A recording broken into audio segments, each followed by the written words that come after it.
All right.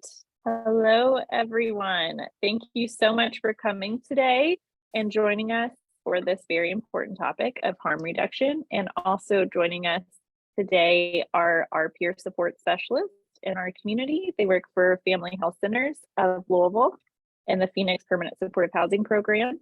And we are also thrilled to have them on our community consulting board as well.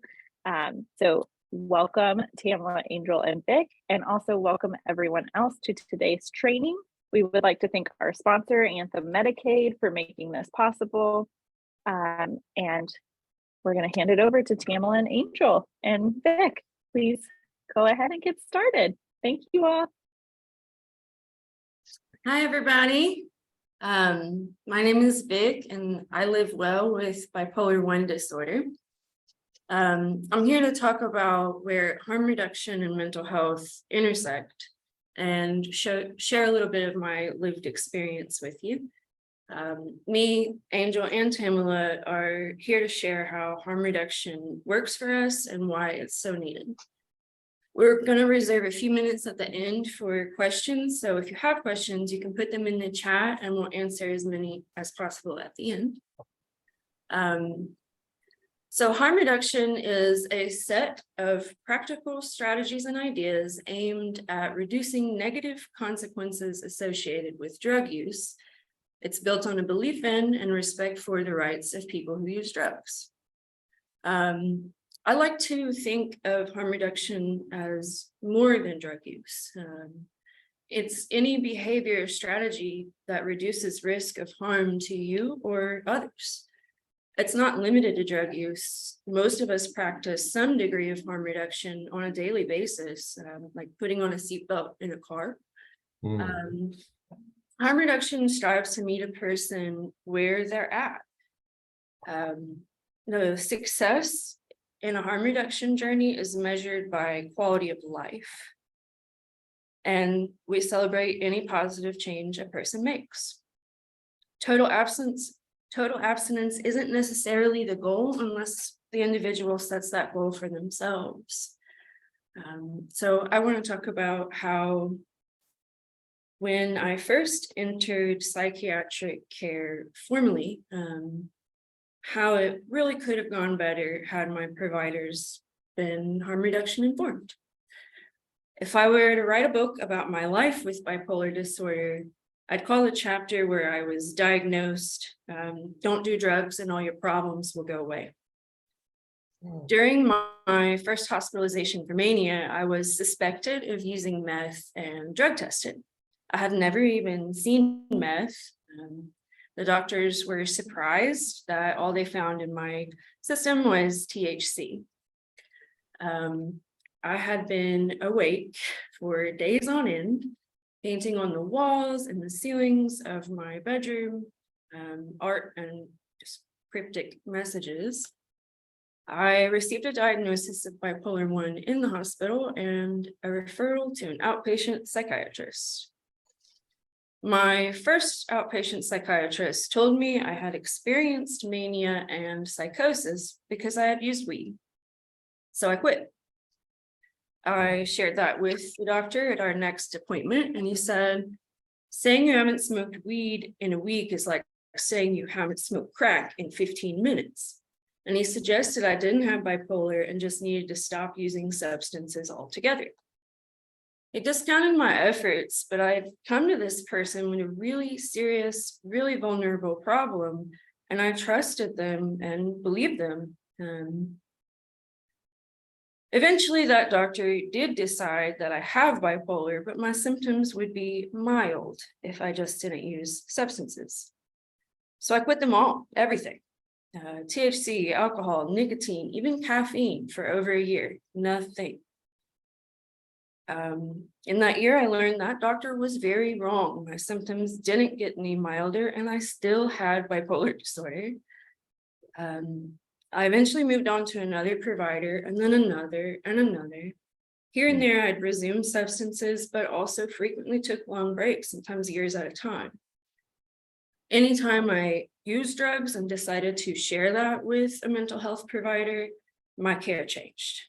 The quality of my care dropped.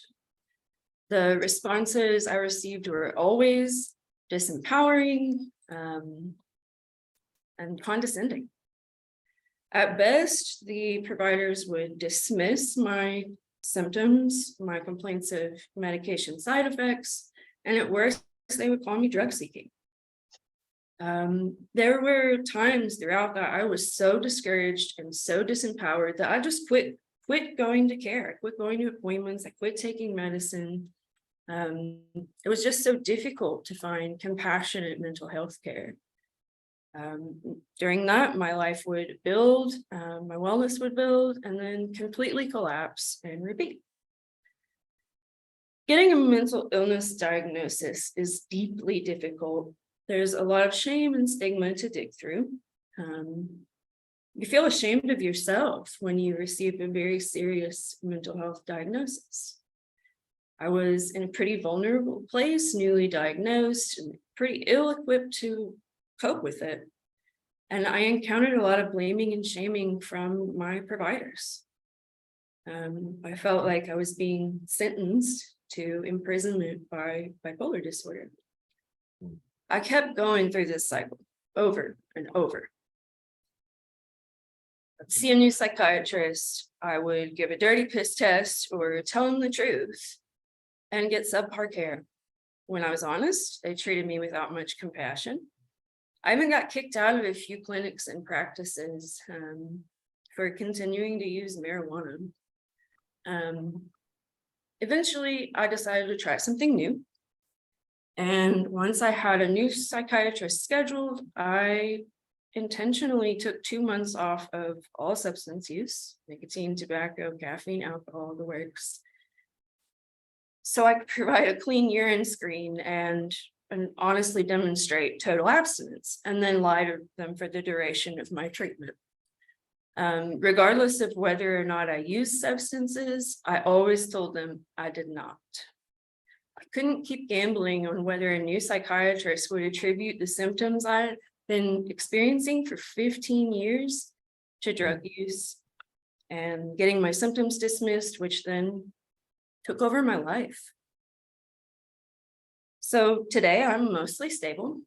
I rarely have mood episodes, and when I do, they're pretty quick to get under control. I manage those with medication and lifestyle choices like how much I sleep.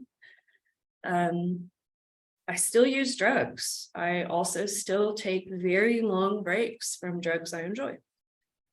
I shouldn't have had to or continue to have to lie to get my genuine suffering treated with compassion and dignity. Drugs or not, I have a serious mental illness that includes depression, mania, and psychosis. If I could have been seen a little differently early on, like fresh diagnosed, I would likely have found this level of stability and improved wellness much sooner. Service providers who are harm reduction informed provide better and more effective care, period. Some of the biggest barriers to seeking help for mental illness are shame, stigma, and disempowerment. Stigma and shame are both deeply entangled in the world of mental illness and the world of drug use. Harm reduction offers us an alternative view of these pretty tricky pieces of life, and that view is self-empowerment and dignity. Self-empowerment and dignity are both rooted in autonomy. You know what's best for your body, and what you want to do, it's your body. Self-empowerment and dignity are also rooted in respect and personal choice. People living with mental illness deserve dignity, autonomy, and choice, and so do people who use drugs. Harm reduction empowers people to make choices about their own bodies and lives. When you put freedom of choice in a person's hand, it empowers them. When you have input on your own recovery journey, you create a more stable, high-quality life. And I want to touch on dual diagnosis a little bit, meaning someone who has both a mental health diagnosis and a substance use disorder diagnosis. You don't need to achieve total abstinence to have your pain addressed. That's a myth. Not everybody who does drugs is mentally ill, and not everybody who's mentally ill does drugs. They're not causational.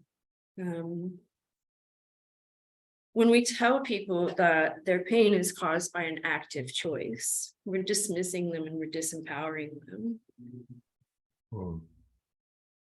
It's possible to treat someone for their mental health issues while they use substances. It's even possible to treat someone's mental health issues when they're in an abstinence-based recovery program and just slowly making that progress. They're not exclusive. I really hope that the future of psychiatric care opens to harm reduction. I also really hope my psychiatrist never watches this recording. And my cover's blown. The biggest piece of my recovery has been putting power in my own hands.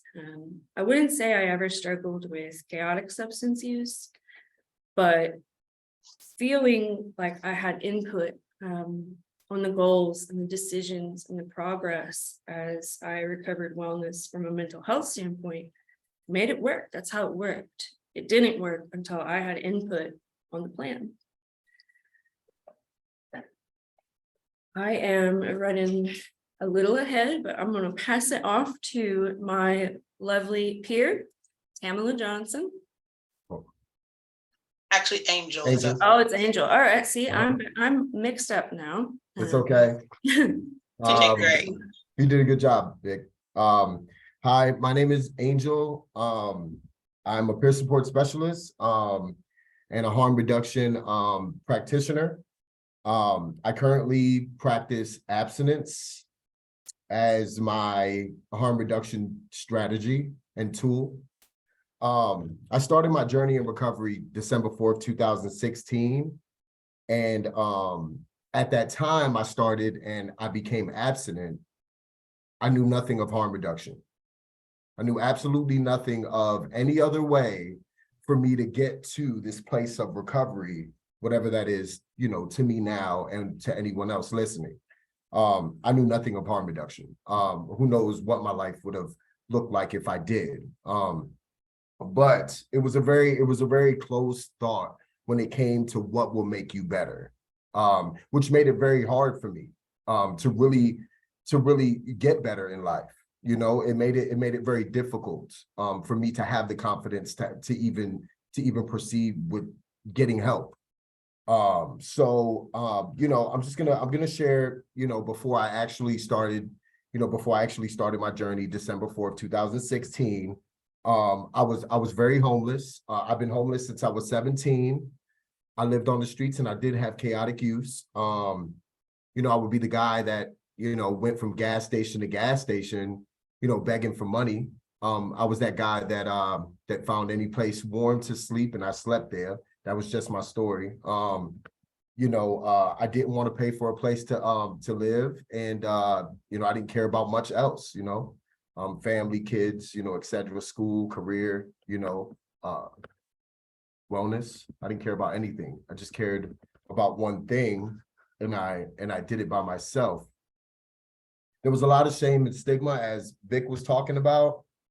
There was a lot of shame and stigma in what I'd done. You know, I used to smoke crack cocaine, snort powder. I mean, I did a lot, you know, and there was a lot of shame and stigma whenever I talked about it. You know, I'm not just going to go to a party and be like, hey, you know, I smoked some crack today. You know, I feel great. How about you? You know, it's like, you know, that just wasn't accepted. It wasn't accepted. I wasn't accepted as a person. It wasn't, you know, there was no choice in it. You know, there was always some shame and stigma because of my drug use. And it kept me from getting help sooner. Sort of like Vic talked about with her mental health. The shame and stigma kept me from getting help sooner, whether I wanted to continue using or not. it prevented me, there was nowhere for me to go. There was no one I can share that with. It was bad for me. It was a dark time in my life. And I mean, just it was not accepted. The only place that I knew I can go was, a treatment center. And if I was to get high or if I was to use, I was quickly escorted out and treated as if I, needed to be quarantined from the rest of the community. And that really didn't help me. I endured more pain. I attempted to get sober and to find a path of recovery and some support for a long time. And the shame and stigma behind use really kept me from getting help or asking for help in certain areas in my life. The shame and stigma prevented me from getting help with my dental, getting help with like mental, my mental wellness during that time, and my overall nutrition. Like it just prevented me from going anywhere. I felt like I had to dark, I had to like stay in the dark, I felt like I had to hide from the light, I felt, I would stay up all night. I didn't smell well. I didn't present well. And I felt like a judgment was present wherever I went. So I definitely wasn't going to go to a professional that was going to, judge me while trying to ask for some help and beat me down. It kept me isolated because of this shame and stigma. It kept me very isolated, caused by shame and stigma. It kept me from support. It kept me from encouragement, and prevented me from utilizing services a lot of the time. So, it was pretty bad for me.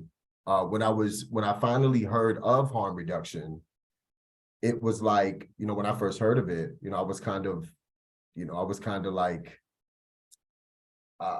wanting to stay away from the thought of that, due to my, me practicing total abstinence. And that was the way that I found that I got better, was to not do anything. But I was very closed-minded when I came to harm reduction. I was closed-minded to the fact that people have choice and some people can, I just can't. And so so I'm grateful that I ran into the group of people I work with, and I participate in harm reduction and support people as a whole. Like Vic said, everybody participates in harm reduction one way or another. And what your reduction looks like is not necessarily what mine's looks like. And I just found mine's in total abstinence. If I knew there was more than one choice, I would have been on the bandwagon. I was trying to find a solution for my problem. That's all I was doing. And had no support because of the shame.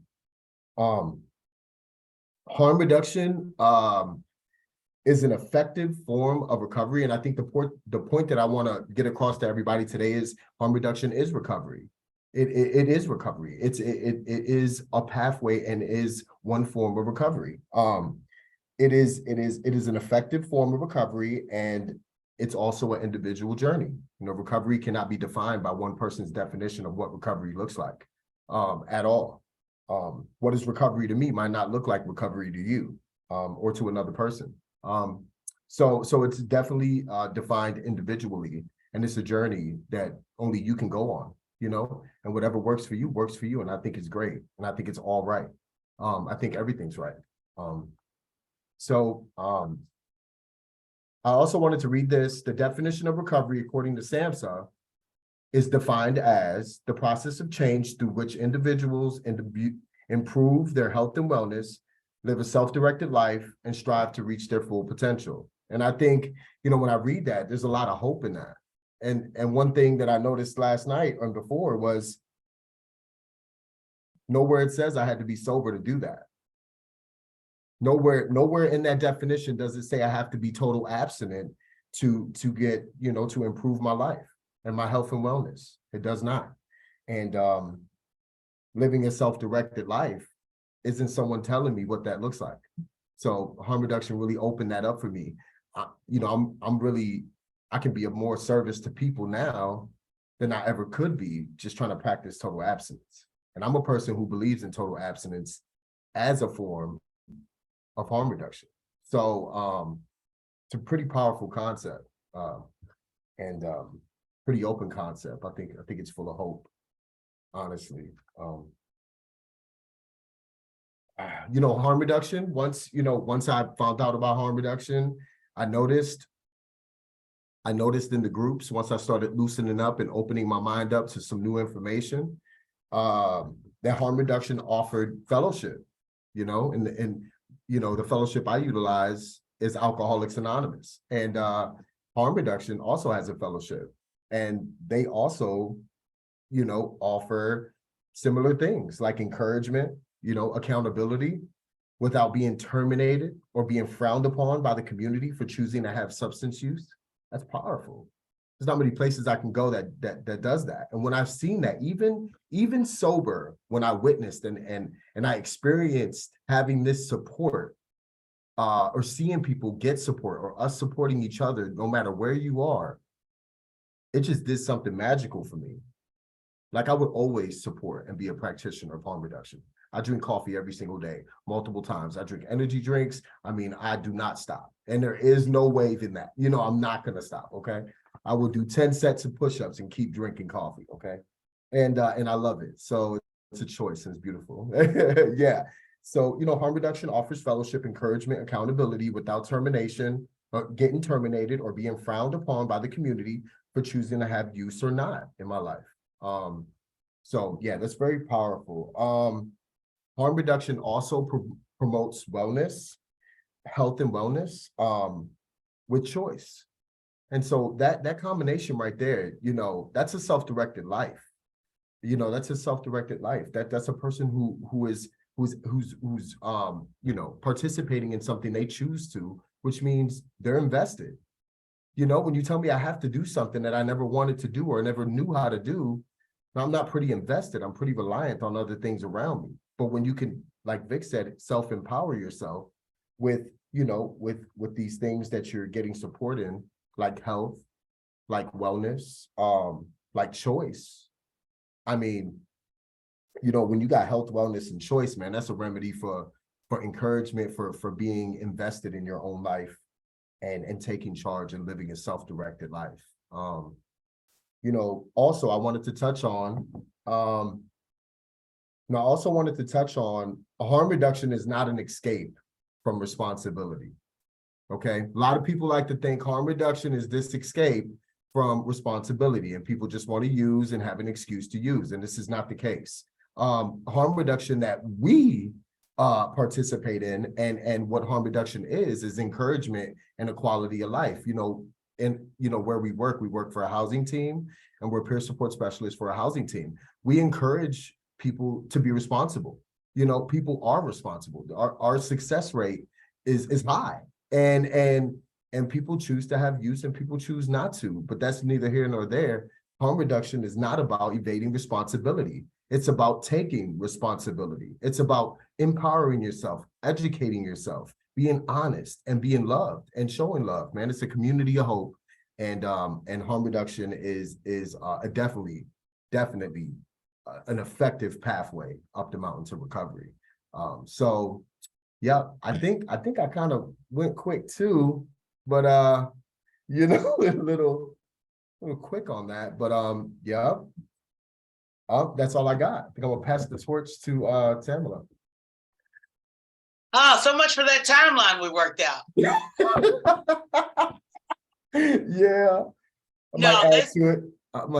That's completely okay.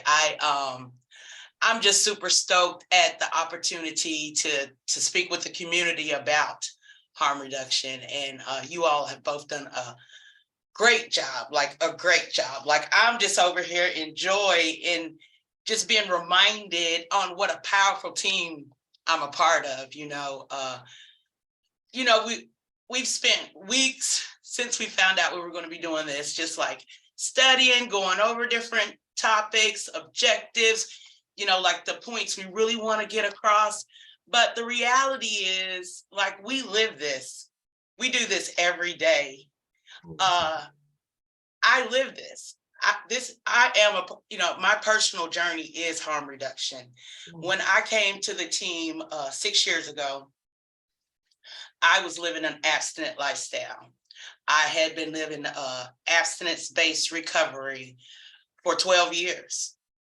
And that's all I knew. Like, I was hardwired in that abstinence is and was the only way.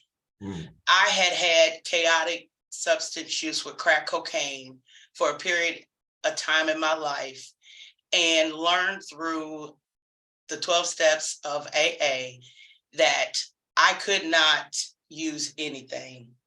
And that if I did in any shape, form, or fashion, I would go back to the chaotic drug use that I had experienced. And Lord knows I didn't want that. Like, I didn't want that. So I believed, and I was sold on everything that AA, offered and taught me. And I'm really appreciative of that, because it did create in me an opportunity to get better, to improve my mental awareness, and, just the physical aspect of it alone, from not having to, live the chaotic lifestyle of, because on the streets of homelessness, homeless on the streets. Mhm. My all day, everyday mission in life was to satisfy that craving that was beyond my mental control. Whoa. And so, I was sold. I sponsored women. I ran halfway houses. I lived and breathed abstinence recovery. Shortly after coming to being a part of the permanent supportive housing team here at Phoenix, I was introduced to harm reduction during the interview process. Nolan Nelson emailed me a form for Housing First and harm reduction, and this was an all new concept. Prior to this, I believe that strategies that are used in harm reduction, like methadone and Suboxone, even the needle exchange, I thought that was enabling drug use. Like, I believe that. You couldn't have convinced me any other way that that's just enabling drug use. Yeah. I never was able to see how it was actually keeping a person alive so they can find a recovery path. I wasn't able to see that. Because I was hardwired into believing that was the only way. So I wasn't completely sold on harm reduction when I came, but I was eager to learn. And, it wasn't long before I was on this team that I could see the benefits of utilizing harm reduction strategies with clients. It didn't take long. I had never worked in this capacity. Once I found abstinence-based recovery, everything I did, even in employment, centered around abstinence. I worked at a Hardin County Detention Center, so I was a substance abuse counselor there on the SAP program for a number of years. I worked at the Healing Place for a number of years, did not want to let that go. And then I went on and started my own halfway house. So everything I did supported the belief that AA was the only way. So I wasn't easily convinced of harm reduction or harm reduction strategies. But shortly after I started opening up to it, I started working with a client that I grew to call Unc. He was an older Black man, late 60s, early 70s. Unc had worked his entire life for the Housing Authority, Louisville Housing Authority. And even before that, excuse me, he was a boxer. He's a Golden Glove champion. He even sparred with Ali. So I had a great time working with Ed, because some of the stories, and he did remind me of some of my uncles, growing up. Somewhere in his life, after he, stopped working, Unc came to us as a frequent flyer of University of Louisville ER. Unc had at least 3 or 4 Kroger sacks full of U of L emergency room bills. He was so vulnerable, being that he had chaotic drinking and crack cocaine use. He was receiving his own money. and would just be taken advantage of within days of receiving his money. So he was housed in our program when I started here.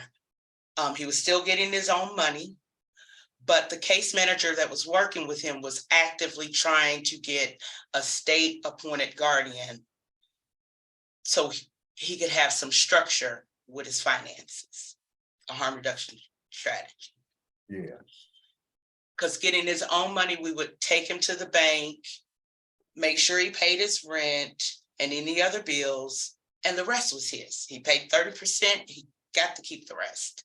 And he did with it what he wanted. But the results weren't always the best. He did not have a good relationship, not only with his own money, but with his substance use. It wasn't a good relationship. It wasn't working for him. And he expressed his own concerns for himself. So all we had to do was implement strategies to get him to the goal that he had set for himself. Mhm. So he would get his own money and he would vow, this time I'm not gonna get the guy down the block to go see the other guy down the block, you know, because the guy down the block didn't always even bring him his money back. Yeah. Because he was vulnerable. Vulnerable. So we got the state guardian in place. He started getting weekly stipends. And it still was a little tricky. The relationship was a little better. There was some positive changes, but some of the outcomes still didn't fare well for what Unc wanted for himself. So we decided and asked, what substances is it that you want to use? He wanted to stop using the crack cocaine. He decided he wanted to go to treatment. He went to treatment, he gets out of treatment. We asked him, did he want to maintain the abstinence? We would continue to take you to meetings, whatever it is. Our job as peer support specialist in a permanent supportive housing program is to keep that client housed, Come on now. healthy and happy, and have some measurable quality of life. So keeping in line with those job guidelines, absolutely that means I'm going to take you to a meeting. So we tried that for a while, and I came over one day and he was drinking. And he, because of years of the AA way, was instantly shameful and remorseful. And living harm reduction, I was able to express that if that's what you want to do, you're absolutely within your right. You've worked your entire life. You spend your own money. It's within your own right to be able to do exactly that. So we discussed ways that he would be able to drink and be okay with it. So he decided that he wanted to leave the crack cocaine alone, and but just drink. So he would get a pint of Kessler and a 6-pack of the Tall Boys. I can't even remember off the top of my head what they were. So, and that worked for, a while, but every now and then he'd get some of that Kessler and he'd end up on the porch and he'd tell his neighbors exactly how he felt. And there were even a few times when he would, and before I say, his hospitalizations and ER visits lessened. But there were times when he would actually call the ambulance on himself once he got to drinking to go to the ER as a ride to get to his buddies. He wanted social connectedness. So I was like, Ed, if you're just using the ambulance as a ride to get to your buddies, I'll take you to your buddies. I can take you down to 28th and Broadway, let you hang out with your buddies for a couple of hours. So we put that on the schedule. Yeah. Once a week or so, we would go down to 28th Street, let him hang out and see all his buddies. I mean, And we would end up on 28th Street and people would be like, man, I thought you was dead. They didn't know that he had been living in a permanent supportive housing program, being supported by case managers and peer support specialists who were practicing harm reduction. So naturally, you wouldn't see him as frequently as they had been, grown accustomed to see him. So, we did that. And that worked. And we got to a point where we would take him 2 beers a day. We would pick him up, take him to the clean center. And he would spend time at the clean center and get his social connectedness there. And when he got home, he knew he had 2 cold talk cans waiting. I mean, this is a man that had worked his whole life. And who are we to say he doesn't deserve 2 cold talk cans a day? There are people who live and exist in society who have very healthy, happy relationships with substances and aren't in jeopardy of losing their housing. So what made any different?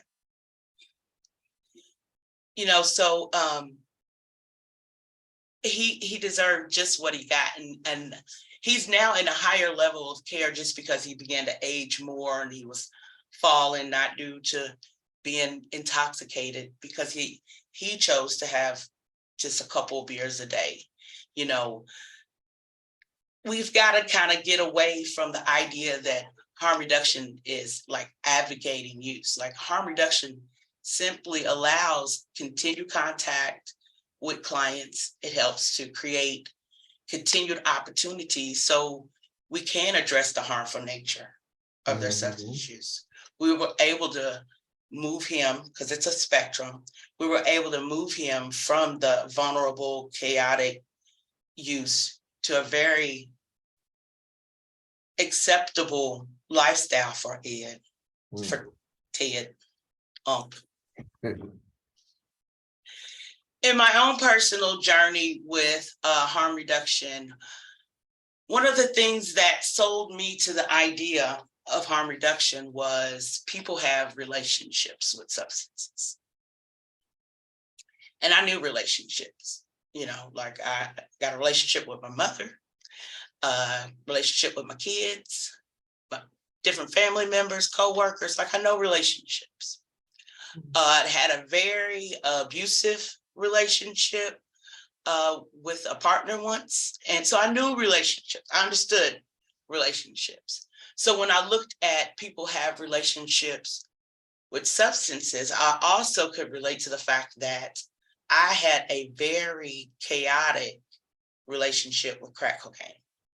It did not fare well. However, my relationship with marijuana wasn't that.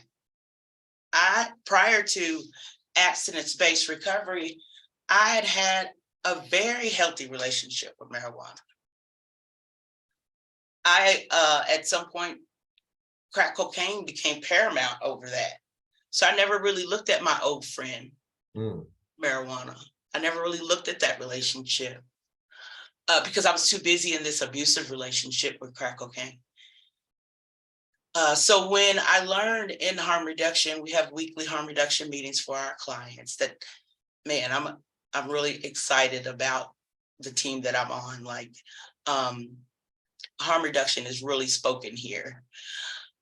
So when I heard about the relationship with substances and I thought about my relationship with marijuana, I was still a little scared about, and so I started considering it.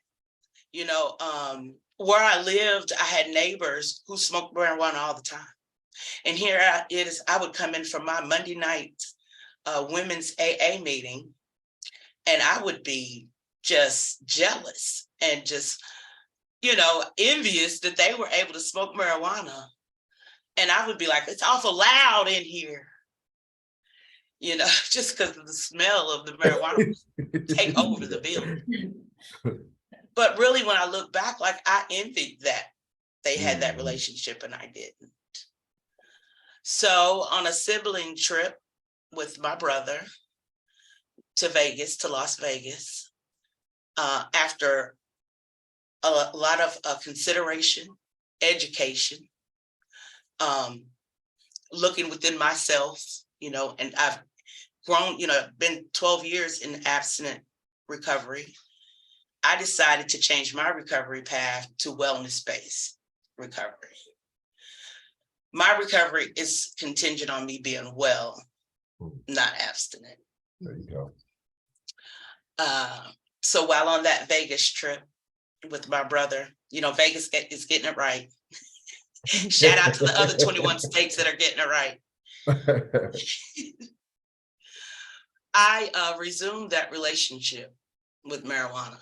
And I tell you, and I had conditioned my entire family, my daughter, my son, and my brother who was with me was scared too, because I had conditioned them to believe that if I use anything, I was going to go back to living the way that I had been living. And this was in 2018, and 5 years later, I'm still living a wellness-based lifestyle. And I've made up multiple trips to Las Vegas. And, harm reduction has really opened my eyes to a whole different way of life. Like, it adds to me. I'm able to be more sociable. I'm able to be more open. This is the first job in my entire life that I am 100% authentic when I walk in the door. I don't have to put on this workplace persona that I'm something other than who I am. That is the environment that I work in. And that is, as Vic was saying, so empowering. Absolutely. So empowering. Like, I would have never imagined that life could be this fulfilling. I'm a mother of 2 and a grandmother of 5. And the way my grandkids view me means everything to me. I will not ever go back to living the life that I lived prior to 2005 based on who I am, what I stand for in life, what I don't stand for in life. Yeah. And to be able to be in this setting as a genuine example of a life lived with harm reduction is so beneficial for these clients. So beneficial. Not only do they hear about harm reduction, they get to see that harm reduction works in all of our lives. And we have great outcomes because we speak harm reduction. We are harm reduction practitioners. We don't just offer strategies, we help them through those strategies. Yeah, I've got notes everywhere. But I will say this, the beautiful part of being a peer support specialist is the lived experience that we get to sprinkle with the clients. I'm not sure as what setting you all are in, but if you don't have any peers with lived experience, I might suggest you get some. We are a valuable part of in a lot of settings. Peer supports are but not just a peer, but a peer who understands and can demonstrate and communicate harm reduction is recovery. Is valuable, like it's completely priceless. Do I have any more points that I want to get out before I turn it over to questions? I will add this quote that I found from Helen Keller. Until the great mass of the people shall be filled with a sense of responsibility for each other's welfare, social justice can never be attained. We have got to get to a point where we're not looking at harm reduction as advocating. You know,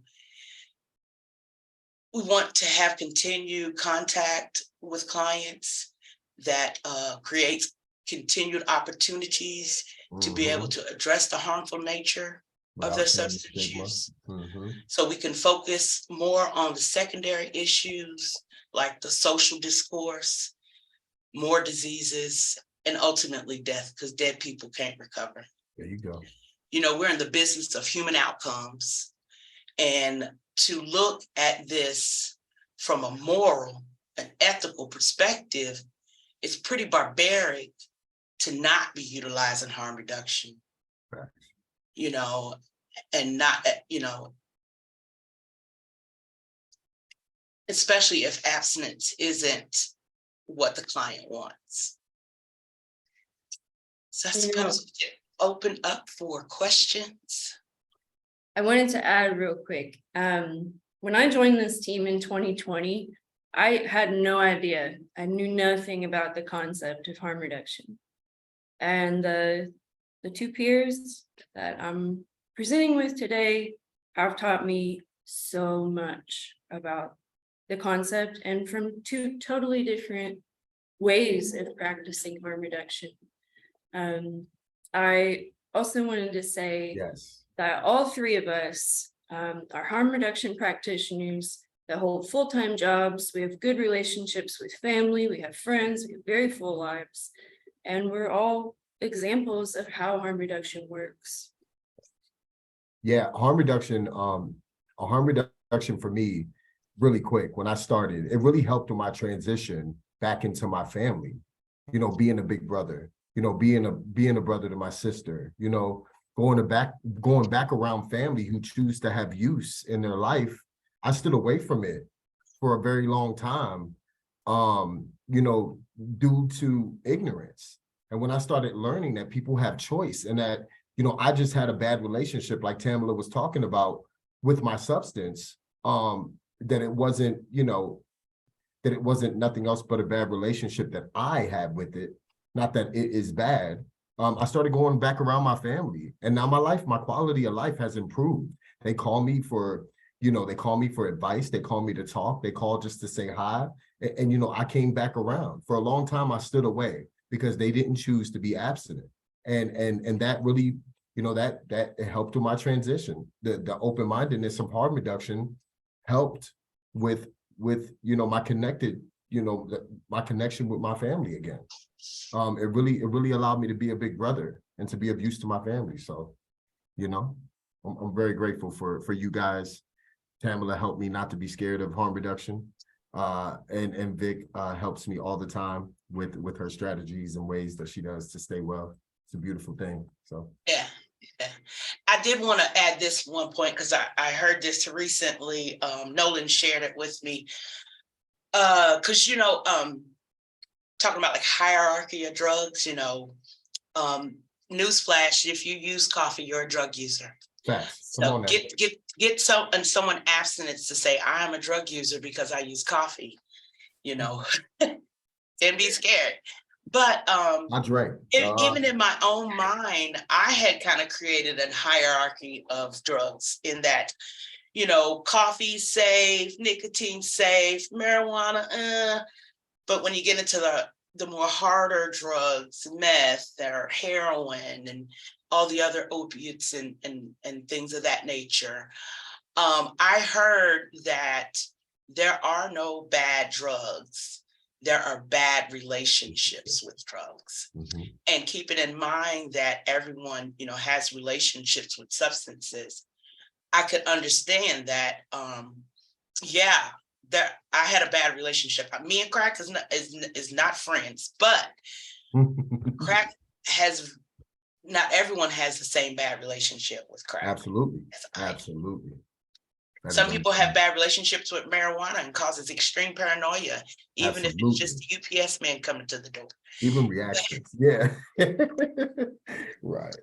There's a really good question in the chat here. Okay. How can you support clients in honestly and authentically evaluating their relationship with substances and choosing what kind of lifestyle type of recovery is best for them? For the clients I work with, it's most helpful for them to look at how they feel when they use, how they feel before, how they feel after. Why are you using? Does it cause you distress to be a drug user? And I'll let my other peers step in on this too. I just wanted to touch on the part where, harm reduction is self-empowering, like Vic was speaking about. So we don't choose their path. They choose their own path with the support, discussion, evaluation of their quality of life, the way they're using. We don't pick a path. We walk side by side with our clients on their road to whatever recovery looks like for them. So Any positive change? yes, yeah, there you go. Thank you. Yeah, I think asking someone, what change do you want to see in your life? There you go. Asking questions so they can hear their own answers. There you People go. know their own answers. Were there any other questions? Questions, Vic? Yeah. There's another one here. Can you all offer some strategies that could help service providers practice safe substance use with clients who are actively using? Absolutely. One of the things I like the most with my clients is where you use. Can you use at home? Would it be better than being out intoxicated and unsafe? Do you need to go to the syringe exchange? Do you need help with getting a doctor's appointment? Like, there are so many pieces of use and so many different levels of use impacting someone's life that, like when Angel was talking about, even going to the dentist was a big ordeal when he was using. So in terms of practicing safer use, harmreduction.org is a wonderful resource. We have a whole list of resources available. If you want them, let us know and we'll send them to you. But as I wanted to go to Tamala with this, because you did abstinence as your journey and then harm reduction. How would you answer that question? You have to repeat the question again. I've got so many thoughts. It's a little long, I'm lengthy so sorry. question. I heard it, but it's Yeah. strategies that could help service providers practice safer substance use with clients who actively use.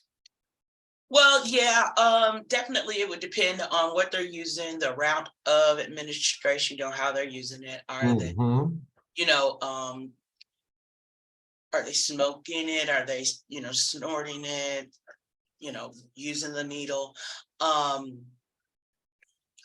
Are there other substances that they think are better as far as the relationship? Because again, I had a horrible relationship with crack cocaine, and early in my attempts at getting sober, I would say I'm just gonna drink, but I had such a compulsion for crack. Even though I would try and drink, I'd immediately want to go back to that one love, that toxic boyfriend. Yeah. Yeah, that toxic mate. But so I had to take days off, and I'm still today a fan of taking days off. So I can get some clarity in my thoughts. So I would definitely, offer is treatment an option, not necessary for the long term, but just to get some clarity of mind. I'm a fan. I mean, and some people, it's been my experience, some people fare well under the confines of treatment, meaning I can try to stay at home and be abstinent, but everything in my, immediate area reminds me of using, then it's probably not a safe space to try and achieve abstinence. So maybe I do need to go down to somewhere, to a facility that will hold me for 30 days and allow me some, Clarity. be around like-minded people who want something different. That is empowering too. So those are some of the strategies I would definitely try. Yeah, for sure, creating an environment that's trustworthy. So I Yeah. know when coming to a provider, I was never totally honest. So just creating that relationship with, with a patient or, anyone that you're engaging with in services, when you're providing a service, is to create a trustworthy environment. I'm not going to be honest about anything unless I trust you. So being open-minded to drug use and being open-minded to where people are at that moment is very important to even start that process. So I have a question, I'm sorry, for you regarding that. So if we are a provider and we want to create a safe environment, how could we prove to that person that we are safe and that you could be honest and open? Like, how does a provider do that? well, I know one thing that really makes me kind of nervous is the way the question is worded. Like, cut and dry or use drugs. Like, it's like, don't do that. Just kind of casually start conversation. I guess when I start opening up, just be okay with that, and sometimes we get this kind of look like, oh, you do, or and stuff like that, like, oh, you drink, just let them come to and not, try to pull it out of a person. I think when they tried to pull information out of me, I wasn't willing. But when I willingly came to them and offered that information. So I don't know, it's case by case. It's hard. It's kind of like you have to live it to know it, you Yeah. got to be in it to have that experience. I would say consistency. Just stay consistent in stating that it is a safe space. One thing that Nolan does on an intake is he makes sure that the new participant knows that there are 3 requirements to be in this program. Just these 3. And, it's to pay rent if rent is required, learn how to be a good neighbor, a good tenant, and allow 1 home visit a month. That's the only one that's not like real life. These other 2 are real life. So he's like, he'll express that these are the only 3 things that are expected of you. You don't have to come in here and prove that you're a nice guy. You don't have to prove that you don't use substances. Like, that's not a requirement. That was a good And one. even still, I've watched participants be very uneasy about sharing whatever their use is because it's been so hardwired over time that drug use is bad.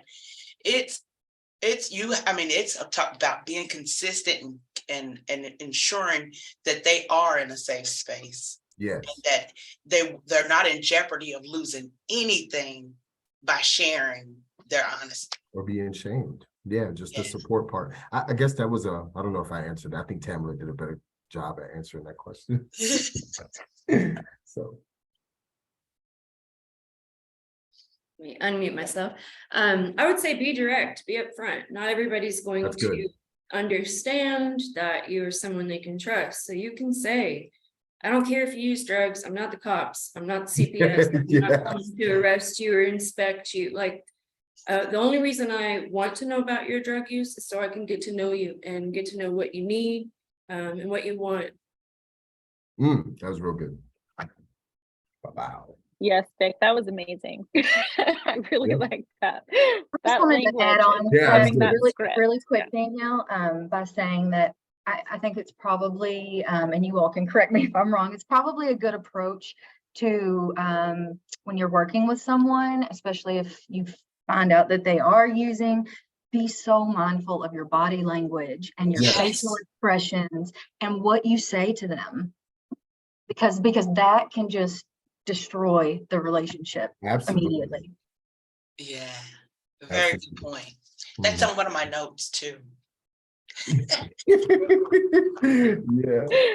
Yes, and I feel like that is a whole other training topic too of how service Oh, body providers can language. show up Language authentically. Language matters. And yes, language, body language, how you approach and Yes. enter a room. That's a whole, we've talked about that in the community consulting board quite often, how Yeah. providers show up and, self-care, boundaries, all of those things. So that's another topic for another day, and we'll bring these three back so that they can provide their amazing expertise on that. I just really want to say thank you, Tamala, Vic, and Angel, so much for coming today and sharing your stories and sharing your expertise. I am just so impressed by you all every day, and it is such an honor to work with you all. So thank you all for being a part of this presentation, and thank you for being part of our community consulting board. I know that I'm going to get questions from other providers that were on this training today of how they can get in touch with you. And if you would like to,